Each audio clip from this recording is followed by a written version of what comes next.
Hi everybody, this is Mr. Zarzak, and in this screencast I'm going to talk about vectors.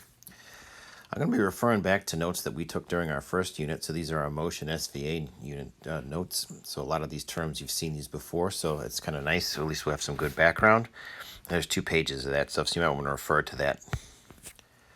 You might remember we defined this word scalar, which just means how much something has. So certain quantities in nature lend themselves to being scalar, such as mass, volume, and time. You either have these things or you don't. They're directionless. There's no such thing as 2 kilograms north, okay, or 50 liters south. All right, there's just how much. Other quantities can be related as a scalar or a vector. Okay, so an example would be speed versus velocity. You might remember that speed is the scalar version and velocity is the vector version, meaning that velocity has direction. Okay, and so when we measure velocity, we look at the change in the displacement with time versus speed. We look at the change in distance with respect to time. The difference is that distance is just how far you travel versus displacement, which is how far you are from where you started. So I found this old cartoon from Dennis the Menace, and if you look at the black dashed line, okay, you can see that this is the path that he takes on a typical morning, starting at his front door, which is right over here.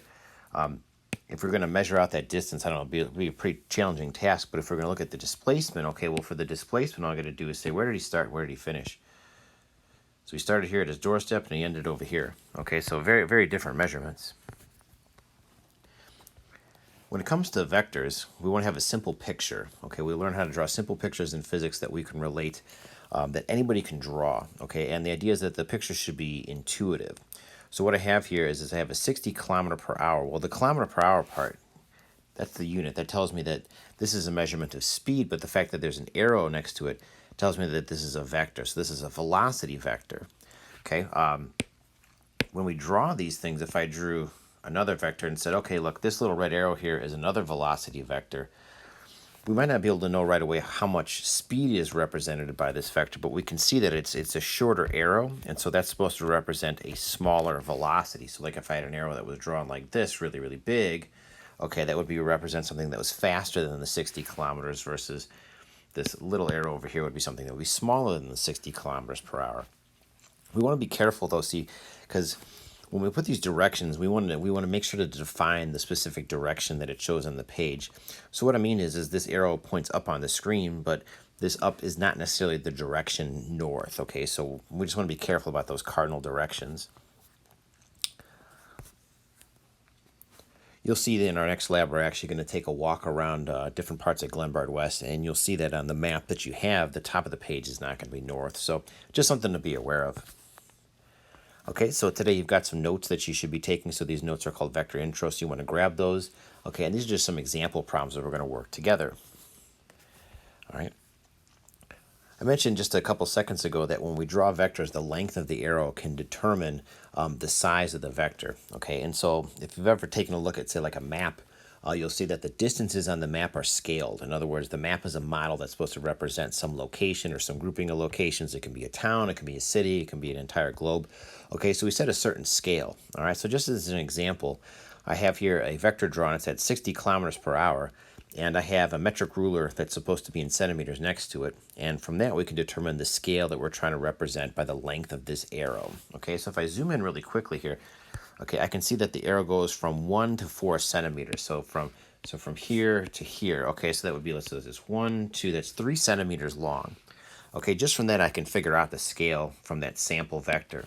So what I mean by that is I've got 3 centimeters equates to 60 kilometers per hour. So if I write this as a ratio or as a fraction, 3 kilometers per hour, okay, equates to 3 centimeters. So then if I take and I reduce that fraction down, okay, I can divide 3 into 60, so that goes in 20 times. So that'd be 20 kilometers per hour for every 1 centimeter. Okay, and so that's the scale, that's the ratio that relates the two things, the length of the velocity vector to the scale that's on the map. So I can just write that as an equality now. 20 kilometers per hour equates to 1 centimeter, which is, on mine, it's choice B. Okay. When it comes to numbers that are scalar numbers, things that have magnitude only, Okay, all our typical rules, the things that we think of as traditional mathematical rules apply. Multiplication, division, subtraction.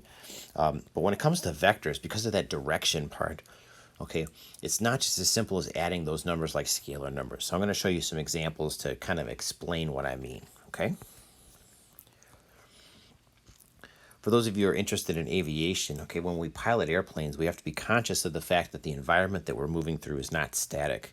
In other words, we have to pay attention to the wind because that can change our course. It can change the way that we move. I remember when I was a kid, every winter break, we'd fly out to Phoenix, Arizona to visit my grandparents for Christmas time. And I never really understood why at the time, but when we would fly out versus we would fly back, there was almost a full difference or a full hour of difference in how long the flight would take. And I learned later that it had to do with these things that were called the jet streams.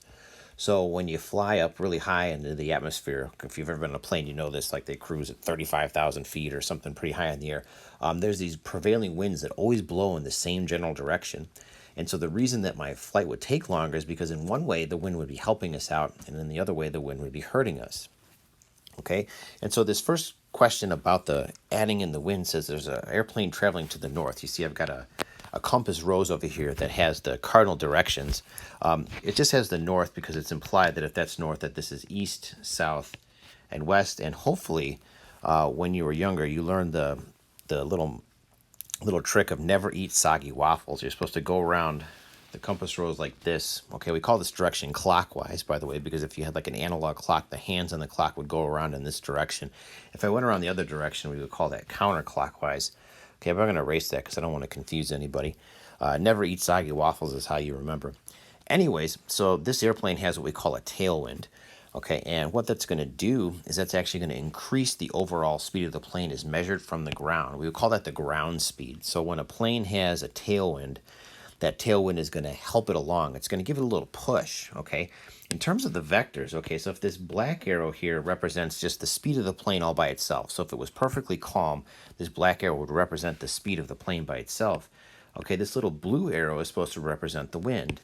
And if I take the two arrows and I line them up like this so that the tip of the blue arrow points to the tail of the black arrow, okay, I get a visual representation of what it means to add vectors. Okay, the result of this vector addition results in, let me get an arrow here.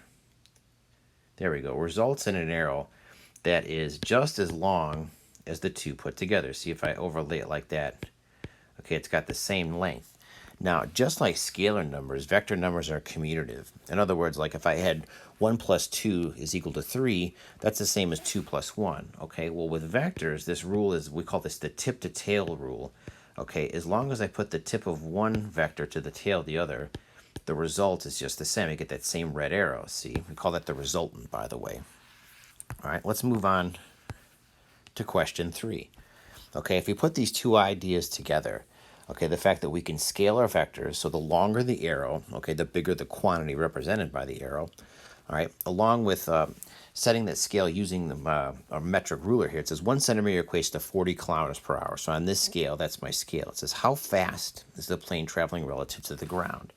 Okay, so if I use my little arrows here, okay, I'm just going to drag this over next to my ruler, and I can see that the plane has a length of, it looks like 3 centimeters. Okay, so using that 3 scales, if 1 centimeter equates to 40 kilometers an hour, well then 3 centimeters is just going to be 3 times that value. So if I just take go 40 times 3, that gives me 120. Okay, then this would be kilometers per hour. And here, since the plane vector is in black, let's just make that one black too. I'll just bring that over here and sneak it in. Okay, and then the tailwind, looks like that's just that's 1 centimeter long. Okay, so 1 centimeter is 40 kilometers per hour. So that means I've got a tailwind of 40 kilometers per hour. 40 kilometers per hour. Okay, so if I just add those two things up, see, they're going the same direction. Okay, so if they're going the same direction, I just add them like scalar numbers. Okay, so if I just put those two things together, 120 plus 40 would give me 160 kilometers per hour. We call that the ground speed of the plane. So if we measured the speed of the plane from the ground using like a radar gun or something, we'd measure 160 kilometers per hour. The wind's helping us out, and it's making our overall speed faster. Question 4 says, now instead of a tailwind, we get what's called a headwind. So now the plane is going to fly into the wind, all right? So the first thing we're going to do is figure out how fast the plane would be flying without any wind, okay, and then we're going to figure out how big this headwind really is, all right? And so if I look at the plane, oh, look, it's 3 centimeters again. Okay, so from that previous example, all right, 3 centimeters equates to 120 kilometers per hour. So I'm just going to label that again, 120 kilometers per hour. Okay, well, now we've got this headwind. Now if I drag this over to the ruler here, I see it's 2 centimeters long. Okay, and by my scale, so 2 centimeters, 1 centimeter would be 40 kilometers an hour, so 2 centimeters would be 80 kilometers per hour. So if I label that 2, okay, so let me zoom in a little bit here. So 80 kilometers per hour. Okay, well, hopefully your intuition is leading you to conclude that, hey, now we're going to be fighting the wind. It's going to slow us down. Okay, now the answer to this is just going to be the difference of the two. See, so when I add these two vectors together, because they point opposite directions, I'm actually subtracting. So 120 minus 80 just gets me 40 kilometers per hour. It's going to slow us down. Okay, now visually is probably the more tricky thing. All right, is how do I show this? All right, well, the rule is what we call tip to tail. See, so like the vector has two parts. This is the tip of the arrow. Okay, and then the back part of it's like a dog or a cat wagging their tail. It's at the back end. Okay, the way that I would put this together is I take the two arrows, okay, and the tip of the blue arrow, I'm still going to line it up with the tail, or excuse me, the tip of the black arrow, I'm going to line up with the tail of the blue arrow, okay? And so almost like, think about it as like I'm going to walk one way so far, and then I'm going to walk back the other direction, okay? And the result of that is like, well, the black arrow is bigger, see? So the result of this just would look like that. All right, this little arrow right here goes from where I started, so the tail of the black arrow to the tip of the blue arrow. That's a little weird, I get it, okay? It's 40 kilometers per hour, okay, but it's the way we can visually put these together. And just real quick so you can see this, okay, if I take the arrows, I'm going to go the other direction. So in other words, I'm going to take the tip of the blue arrow and line it up with the tail of the black arrow. Okay, well, if I look, I can see, look, this is where the tail of the blue arrow is. That's where I'm starting. I started with blue, and I put that together with black. Okay, and then here's the tip of the black arrow. All right, well, that right there, look, it's still just exactly that same resultant. Okay, so we said that when we add vectors, all right, we take the pieces, which are called components, and we line them up tip to tail, and then we draw the resultant from start to finish. Okay, so this time I'm going to go back and just one more time, just so we can all see this. Oops, wrong button. Okay, I'm going to take the plane, I'm going to add that to the wind. So I'm going to take the tail of the blue vector, I'm going to line it up with the tip of the black vector. Okay, and so here, look, I started with the black vector and I ended with the blue vector. So there's my start and my finish. And then right here, this is my resultant. Okay, points from where I started to where I finished. We call that the tip to tail method for determining a vector resultant. It's pretty fancy. So now we've seen headwinds, tailwinds, and now we have what's called a crosswind. Okay, so our plane is flying 30 kilometers per hour, or excuse me, 40 kilometers per hour to the north, and it encounters the wind blowing at 30 kilometers per hour from the west. Okay, so quick note on notation here, see when the wind is blowing at 30 kilometers per hour from the west. Okay, so that's just like kind of the terminology that gets used. Notice that the wind is pointing to the east. So if it's coming from the west, it actually means it's pointing to the east. So just be aware of that. That's not my convention. I understand why it needs to be that way, but just kind of be aware, okay? So it says the wind will cause the plane's velocity to either increase, decrease, or stay the same. Okay, this one's kind of tricky, and here's where this tip-to-tail method is really what we got to depend upon. See, and that's the neat part about physics, okay, is these rules that we have are really there to help us with the questions that are not obvious. All right, so if I take the wind, all right, I'm going to take it, I'm going to line it up. That's the tip to tail method right there. Okay, so there's a part to the east and then there's a part to the north. And the result of this, I'm going to draw this in blue. It'll be like that, see? So the way that I want you to mentally think about this is that, you know, forget about north, south, east, west here for a second. The red arrow points to the right. Okay, the blue arrow points upwards, all right? And so the result of that is going to be an arrow that points up and to the right. Okay, and if I look at the shape that I've created, well, look, it's a right triangle where the resultant is the hypotenuse of that triangle. Okay, and I'm sure you remember from math class that with a triangle, the longest piece is the hypotenuse, all right? the overall ground speed of the plane increases with that crosswind. Okay, it gets pushed off course, but it actually winds up moving faster, which is kind of counterintuitive. So, given that we have the plane's speed by itself of 40 kilometers per hour and the speed of the wind is 30 kilometers per hour, now we can figure out the actual value for that ground speed. In other words, how long is this blue arrow when the sides are 40 for the plane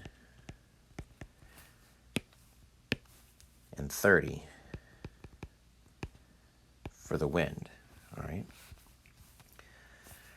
This should look kind of familiar. It's probably been a while. Let's say I call that A, and I call this B. We're going to solve for C. You might remember this from math class. It's what we call Pythagorean theorem, which is if I take A squared and add it to B squared, that's C squared. Now, I'm not really interested in C squared. I want C, so we're going to do a little bit of math here. Well, I'll do a little bit of algebra.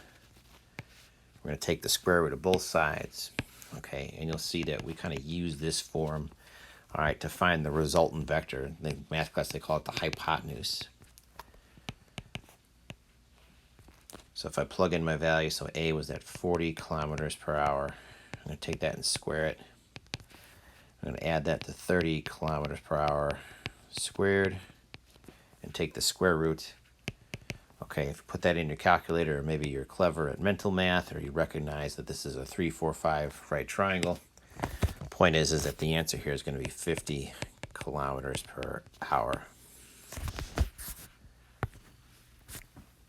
All right, so let's take a little mental break. Okay, it's still a word problem, but let's try something a little bit, okay, less daunting and that doesn't have Pythagorean theorem, and then we'll come back to it. Okay, so we got George Washington here. GWW is having trouble finding the British. Who writes this stuff? In his search to kick some red coattail, he first goes 100 kilometers north, 40 kilometers east, realizes he's off course, then turns south for 50 kilometers, finally finding the enemy. How much distance has he covered? Okay, so really what I want you to do with this, okay, is it's really just a matter of adding up the numbers because it says distance. Okay, that's the key word here, is that's the scalar. So if that's the case, we just take the numbers, we add them up like scalar numbers. All right, but what I want to do is use this to construct a diagram. All right, so on your notes, kind of make this sketch with me. Okay, so first he's going to go 100 kilometers north. All right, so we're going to make a little vector going to the north.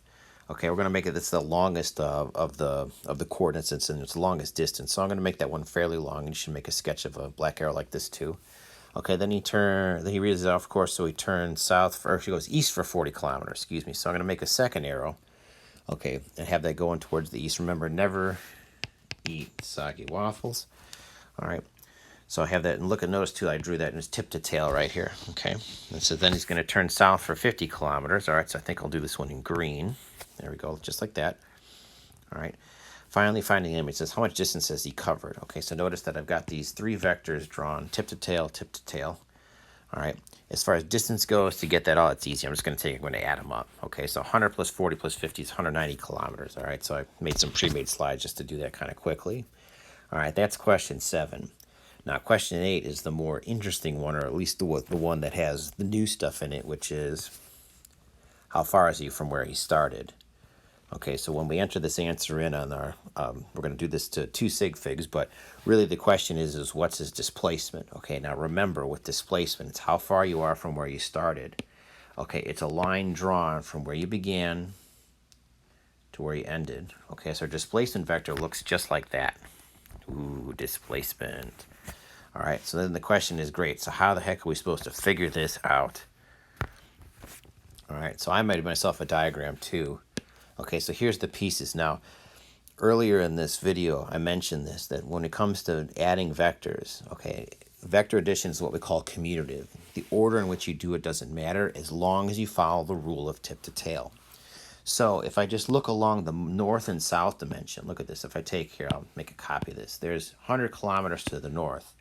Okay, well, later on in the trip, he comes back 50 kilometers to the south. So if I just had those north and south components, okay, I could take them and I could draw them just like this. The result of the black arrow and the green arrow like this is just an arrow that points more up than down.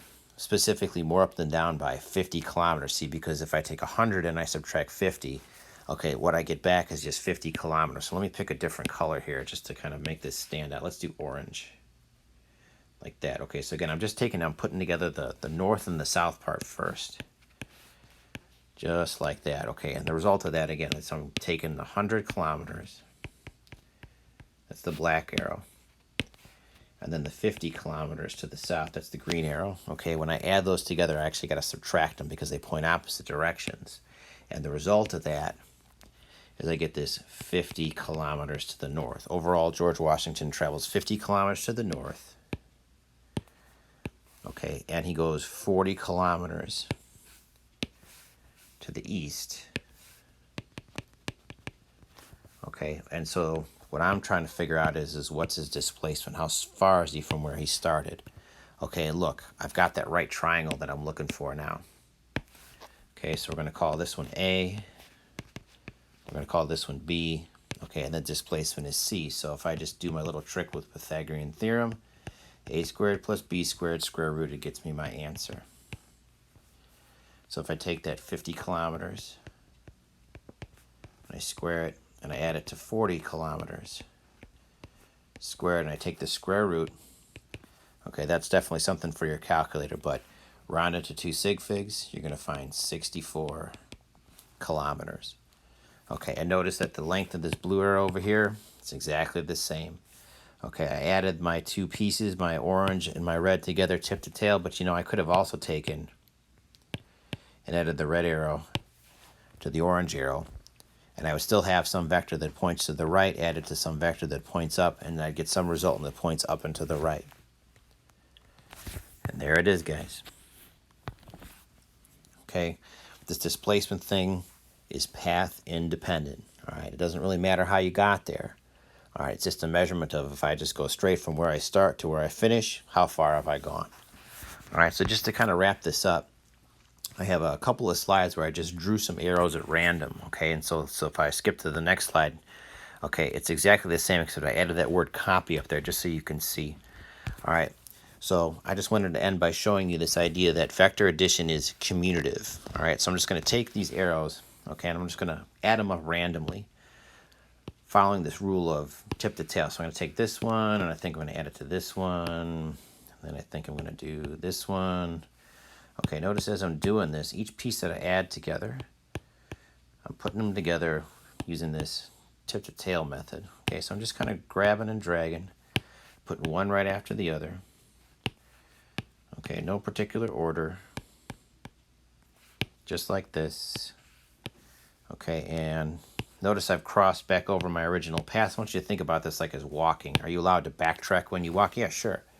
Okay, so if I just kind of trace this out, like, look, this is the path that I took. I went all the way around here.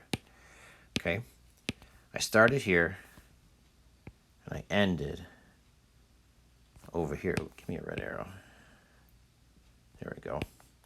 Started here, and I ended here. Okay, we call that the resultant. All right, now I'm going to make a copy of this. All right, and on this next page where I have all these other arrows, okay, I'm going to start with a different arrow. So I'm going to start with this one this time. I'll grab one from over here, I guess. Okay, and I'm just trying to do this kind of randomly. But as I'm doing this, okay, notice, folks, okay, I'm following this rule of vector addition, which is tip to tail. Okay, I take the tip of one arrow and I point it to the tail of the next. Okay, and so hopefully this should be different. I don't think we're going to cross paths. Well, I crossed this last one over here. Okay, so different shape than what I did last time, but if I take and I paste in that red arrow, and that's pretty good. Okay, a different shape than I had over here for sure, but the same result because I followed the tip to tail method for vector addition. And that about wraps it up, folks. This has been your introduction to vectors. I'm Mr. Zarzak saying thanks for watching, and I'll see you next time.